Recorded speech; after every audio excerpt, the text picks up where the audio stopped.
அதோடு இந்த கல்பு திளைக்க வேண்டும். யாருடைய உள்ளத்தில் அல்லாஹ்வுடைய நேசம் குடிகொள்ளுமோ அவர்தான் தன்னுடைய நஃப்ஸை பரிசுத்தப்படுத்த முடியும். நஃப்ஸை அல்லாஹ்வுடைய முஹப்பத் இல்லாமல் பரிசுத்தப்படுத்த முடியாது. என் ரப்பு என்னை நேசிக்கிறான், யாருக்காவது தெரியுமா? நான் அல்லாஹ்வை நேசிக்கிறேன் எல்லோரும் சொல்லுவோம், நம்ம எல்லாருமே சொல்லுவோமா இல்லையா? நான் அல்ல என் ரப்பை நேசிக்கிறேன், என் அல்லாஹ்வை நேசிக்கிறேன்.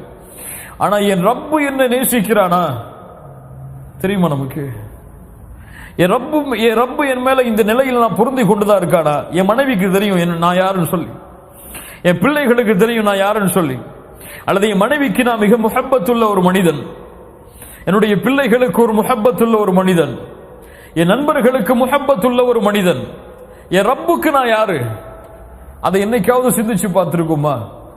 அல்லாஹ்வுடைய முஹப்பத்தை அடைந்து விட்டால் போதும், உலகத்தில் எல்லாம் வெற்றிதான், மறுமையிலும் எல்லாம் வெற்றிதான். யாரை அல்லாஹ் நேசிக்கிறானோ அவர்களை அல்லாஹ் நரகத்திலே வீச மாட்டான். யாரை அல்லாஹ் நேசிக்கிறானோ அவர்களை அல்லாஹ் நரகத்திலே வீச மாட்டான். அல்லாஹ்வுடைய தூதர் ஸல்லல்லாஹு அலைஹி வஸல்லம் சொன்னார்கள், ஒரு அடியானை அல்லாஹ் நேசித்து விட்டால், ஒரு அடியானை அல்லாஹ் நேசித்து விட்டால் நாதா ஜிப்ரீலை அழைப்பான். யா ஜிப்ரீல், இன்னல்லாஹ யுஹிப்பு ஃபுலானன். அல்லாஹு அக்பர். ஜிப்ரீல், இந்த பெயர் கொண்ட அடியானை நான் நேசிக்கிறேன். சுப்ஹானல்லாஹ். அல்லாஹ் உங்களை நேசித்தால், அல்லாஹ் என்னை நேசித்தால் ஜிப்ரீலுக்கு அறிமுகப்படுத்துவான், இந்த மனிதனை நான் நேசிக்கிறேன் ஜிப்ரீல், நீங்கள் நேசியுங்கள். ஜிப்ரீல் அழைப்பார் வானத்தில் உள்ளவர்களை, யா அஹ்லஸ் ஸமா, வானத்தில் உள்ளவர்கள், இந்த அடியானை அல்லாஹ் நேசிக்கிறான், நானும் நேசிக்கிறேன், நீங்களும் நேசியுங்கள். வானத்தில் உள்ள எல்லா மலக்குகளும் அவனை நேசிப்பார்கள். அதற்கு பிறகு அந்த கட்டளை பூமியில் உள்ளவர்களுக்கு கொடுக்கப்படும். பூமியில் உள்ள எல்லோரும் அந்த முஃமினை நேசிப்பார்கள். ஒரு முஃமினை முனாஃபிக்கை தவிர யாரும் வெறுக்க மாட்டான். ஒரு முஃமினை முனாஃபிக்கை தவிர யாரும் வெறுக்க மாட்டான். ஒரு முஃமினை தான் முஃமின் என்று நினைத்துக் கொண்டிருப்பவன் வெறுத்தால் அவன் முஃமின் கிடையாது. சுப்ஹானல்லாஹ். ஒரு முஃமினை தானும் முஃமின் என்று நினைத்துக் கொண்டிருப்பவன் வெறுத்தால் அவன் முஃமின் கிடையாது. ஏன்? முஃமின்களை உலகமெல்லாம் நேசிக்கும், அந்த நஃப்ஸை சுமப்பவர்களை உலகமெல்லாம் நேசிக்கும். அந்த நேசத்திற்கு மாறு செய்பவன் முனாஃபிக். அல்லாஹ் நல்ல எண்ணங்களை நமக்கு தருவானாக. கண்ணியத்துக்குரியவர்களே, அல்லாஹ் ரப்புல் ஆலமீன் அவனுடைய நேசம், அவன் என் மீது வைத்திருக்கக்கூடிய நேசம், அவன் என் மீது வைத்திருக்கக்கூடிய பாசம், அதை அளக்க முடியுமா? அதை வார்த்தைகளால் சொல்ல முடியுமா? அல்லாஹ் குர்ஆனிலே யா இபாதி என்று அழைக்கிறான். முஃமின்களை என்ன அழைக்கிறான்? யா இபாதி. யாரை மட்டும் அழைக்கவில்லை, யாரை மட்டும் அழைக்கவில்லை, நஃப்சுல் முத்துமையின்னாவை அடைந்தவர்களை மட்டும் அல்லாஹ் அழைக்கவில்லை, நஃப்சுல் லவ்வாமாவை அடைந்தவர்களை மட்டும் அழைக்கவில்லை. அந்த ரப்புடைய நேசம் பரவியது, நஃப்சுல் அம்மாராவையும் கொண்டவர்களையும் அல்லாஹ் அழைக்கிறான். யா இபாதி. சுப்ஹானல்லாஹ். قل يا عبادي الذين أسرفوا على أنفسهم. தங்கள் நஃப்ஸுக்கு அநீதம் இழைத்த என் அடியார்களே. சுப்ஹானல்லாஹ். வரம்பு மீறி பாவம் செய்து நஃப்ஸுக்கு அநீதம் இழைத்த என் அடியார்களே. யா இபாதி, யா இபாதி. என்ன செய்ய வருகிறீர்கள்? என்ன சொல்ல வருகிறான் அல்லாஹ்? அநீதம் இழைத்து விட்டீர்கள், தண்டனையை கொடுப்பேன் என்று சொன்னானா? அநீதம் இழைத்து விட்டீர்கள், நரகத்தை அஞ்சிக் கொள்ளுங்கள் என்று சொன்னானா? என்ன சொன்னான்? லா தகுனது மிர் ரஹ்மத்தில்லாஹ். அந்த ரஹ்மானுடைய ரஹ்மத்தில் நம்பிக்கை இழந்து விடாதே. சுப்ஹானல்லாஹ். யா இபாதி லா தகுனது மிர் ரஹ்மத்தில்லாஹ். நீ எவ்வளவு பாவம் செய்தாலும் சரி, எவ்வளவு குற்றம் செய்தாலும் சரி, ஜினா செய்தாயா பரவாயில்லை, கொலை செய்தாயா பரவாயில்லை, லா தகுனது மிர் ரஹ்மத்தில்லாஹ். உனக்கு தொண்டை குழியை அடைக்கும் வரை தவணை இருக்கிறது. ஏன்? அல்லாஹ்வுக்கு இணை வைத்து விட்டாயா? அல்லாஹ்வையே மறுத்து விட்டாயா, அல்லாஹ்வை எதிர்த்து விட்டாயா, பரவாயில்லை, மரணத்திற்கு முன்னால் திரும்ப வேண்டுமா? லா தக்னது மின் ரஹ்மத்தில்லாஹ், அல்லாஹ்வுடைய அருளில் நம்பிக்கை இழக்காதே. ஏன்? இன்னல்லாஹ யக்ஃபிரு ذுனூப ஜமீஆ, இன்னல்லாஹ யக்ஃபிரு ذுனூப ஜமீஆ, எல்லா பாவங்களையும் அல்லாஹ் மன்னிக்க காத்துக் கொண்டிருக்கிறான். அல்லாஹ்வுடைய தூதர் ஸல்லல்லாஹு அலைஹி வஸல்லம் சொன்னார்கள், அல்லாஹ் பகலிலே கரத்தை விரித்து வைத்திருக்கிறான், இரவிலே பாவம் செய்தவர்களை மன்னிப்பதற்காக. அல்லாஹ் இரவிலே கரத்தை விரித்து வைத்திருக்கிறான், பகலிலே பாவம் செய்பவர்களை மன்னிப்பதற்காக. அல்லாஹ்விடத்திலே மலக்கு கேட்பார், யா அல்லாஹ், இந்த அடியான் இந்த பாவத்தை செய்கிறான், எழுதவா? இல்லை, அவகாசம் கொடு, அவன் தௌபா செய்யும் வரை. அவன் அந்த பாவம் எழுதப்படுவதற்கு முன்னால் தௌபா செய்து விட்டால் அந்த பாவம் எழுதப்படாது அல்லாஹ்விடத்திலே. அல்லாஹ்வுடைய கருணையை உணர்ந்துங்கள், உள்ளத்திற்கு உணர வையுங்கள் முஃமின்களே. அல்லாஹ் அவ்வளவு கருணை உடையவன், எதையும் அல்லாஹ் மன்னித்து விடுவான் அவன் நாடினான். அவன் விரும்பினால் எதையும் மன்னிப்பான். உங்களுக்கு எல்லாம் தெரியும், ஒரு மனிதர் தான் மரணிக்கும் பொழுது தன் பிள்ளைகளை அழைத்து சொன்னார். என்ன சொன்னார்? என்னை எரித்து விடுங்கள், எரித்து பாதையை கடலிலே கரையுங்கள், பாதையை நிலத்திலே கரையுங்கள். அல்லாஹ் என்னை உயிர் கொடுத்து எழுப்பி விட்டால் என்னை அதிகமாக தண்டித்து விடுவான். இந்த ஹதீஸை பலர் சரியான முறையில் புரிந்தால் ஒரு உண்மையை புரிந்து கொள்ளலாம். எம்முடைய முன்னாள் அறிஞர்கள் அதை விளக்கி சொல்கிறார்கள். இவர் செய்தது என்ன தெரியுமா? அல் குஃபுர். என்ன குஃபுர்? அல்லாஹ் என்னை உயிர் கொடுத்து எழுப்புவான், எழுப்ப மாட்டான் என்று நினைப்பவன் யார்? யார் அவன்? காஃபிர்.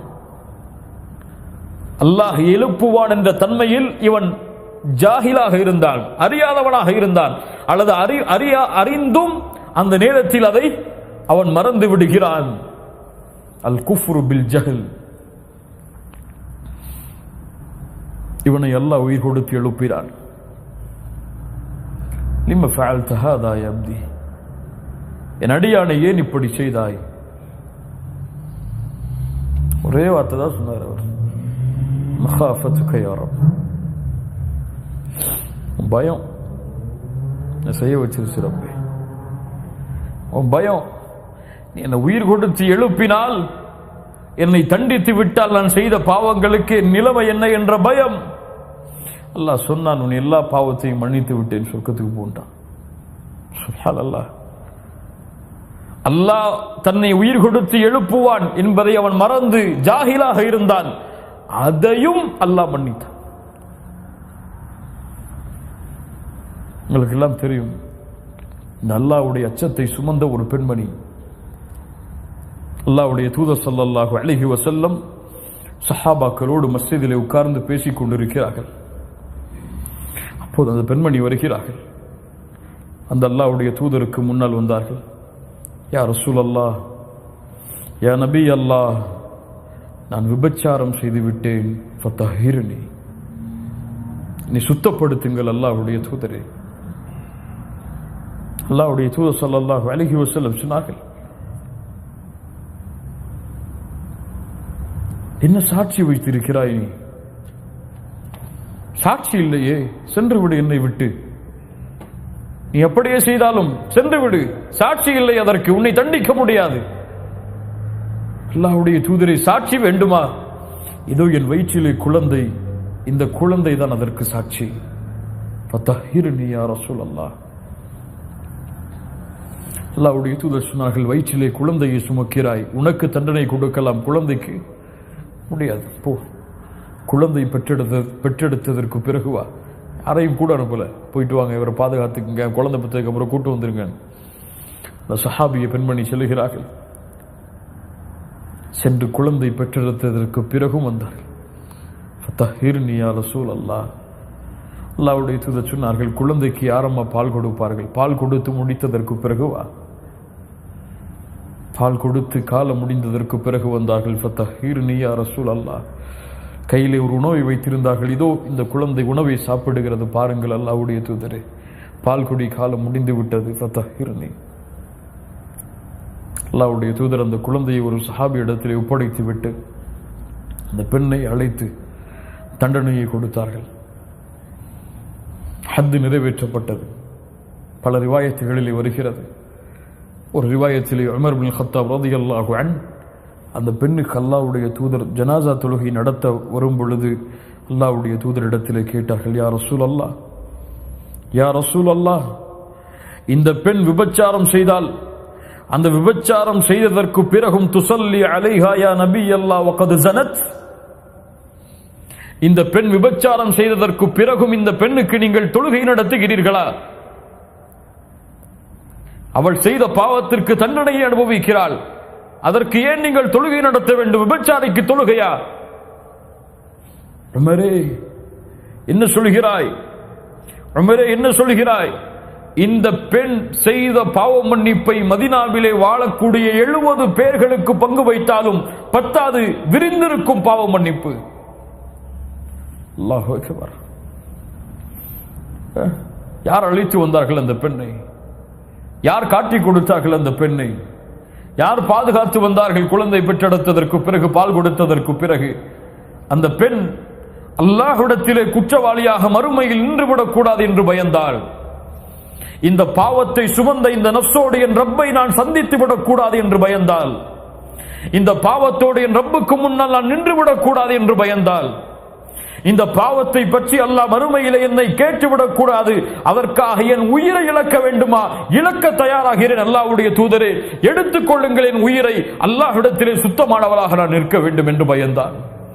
ஃபதஹிர்னி யா ரசூலல்லாஹ், ஃபதஹிர்னி யா ரசூலல்லாஹ், என் உள்ளத்தை சுத்தப்படுத்துங்கள் அல்லாஹ்வுடைய தூதரே. இந்த விபச்சாரத்தின் தண்டனை கொலை என்றால் செய்யுங்கள் என்னை. திருமணம் முடித்ததற்கு பிறகு கண்ணியத்துக்குரியவர்களே, இது அல்லாஹ்வுடைய அச்சம், இது அல்லாஹ் ரப்புல் ஆலமீன் இந்த நேசமும் இந்த முஹப்பத்தும் இந்த தக்வாவும் எம்முடைய உள்ளத்தை பரிசுத்தப்படுத்துவதற்கு உதவியாக இருக்கும், ஆறுதலாக இருக்கும். அடுத்ததாக, இறுதியாக, என் நஃப்ஸை பரிசுத்தப்படுத்துவதற்கு மிக முக்கியமான ஒரு அம்சம் அல்லாஹ் எமக்கு கொடுத்த நிஅமத்தை எண்ணி பார்ப்பது. நான் யார்? எங்கிருந்து வந்தேன்? எனக்கு லா இலாஹ இல்லல்லாஹ் கலிமா, லா இலாஹ இல்லல்லாஹ் என்ற கலிமாவை கொடுத்தவன் யார்? முஹம்மது ரசூலுடைய வழியில் என்னை வழிகாட்டியவன் யார்? கலிமாவை சுமந்த பெற்றோர்களுக்கு பிள்ளையாக என்னை கொடுத்தவன் யார்? என்னை கொடுத்ததற்கு பிறகு என்னை லா இலாஹ இல்லல்லாஹோடு வளர்த்தவன் யார்? என்னை தொழுகையாளியாக மாற்றியவன் யார்? என்னை இல்முடைய சபையில் கலந்து கொள்ள வைத்தவன் யார்? எமக்கு இல்மை கற்றுக் கொடுப்பதற்கு ஒருவரை நியமித்தவன் யார்? அல்லாஹுவை பற்றி பேசுவதற்கு எமக்கு நாவுக்கு சக்தி கொடுத்தவன் யார்? யார் அவன்? அவனை புரிந்து கொண்டால், அவன் கொடுத்த நிஅமத்தை புரிந்து கொண்டால் எம் உள்ளம் பாவங்களை விட்டு தூரமாகும், அவனின் பக்கம் நெருக்கமாகும். மேலையா குர்ஆனிலே மிக முக்கியமான சூராவில் ஒன்று சூரத்துத் துஹா. சூரத்துத் துஹா, சூரத்துத் துஹாவை நீங்கள் தனிமையில் படித்து பார்த்தால் போதும், உங்களுடைய உள்ளம் அல்லாஹ்வின் முஹப்பத்தால் நிறைந்துவிடும். சாதாரணமாக படித்தால் எனக்கு தெரியாது, அரபி மொழியின் ஞானங்களை அறிந்து படித்தால் நிச்சயமாக உங்களுடைய கண்கள் ஒரு சொட்டு கண்ணீரையாவது அந்த சூராவுடைய முடிவில் வடிக்கும், அல்லாஹ்வின் முஹப்பத்தால். சூரத்துத் துஹா அவ்வளவு முக்கியமான சூரா.